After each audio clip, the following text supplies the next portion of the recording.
Let's make it, but not this. This AC voltage detector, non-contact. And after I build it, I'll explain how it works.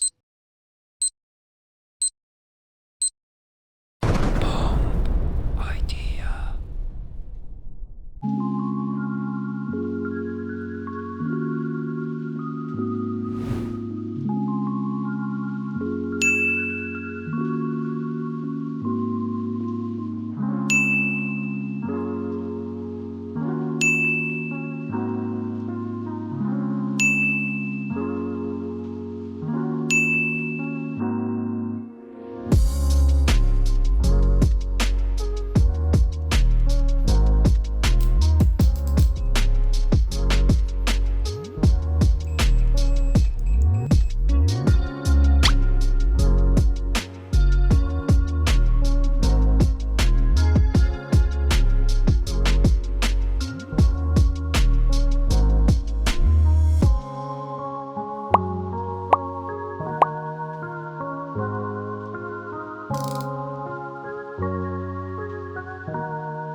Now it's time to explain how does it work. When electricity flows through a wire, it creates a magnetic field around it. And when you bring the device close to the wire,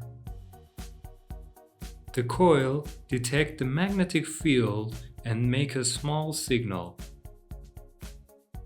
When a small signal reaches the transistor turns on and acts like an open switch. Then the battery powers the LED and the LED lights up. Thank you so much for watching this video. If you enjoyed this video, don't forget to like and subscribe and leave a comment below. That's really important. See you in the next video. Bye.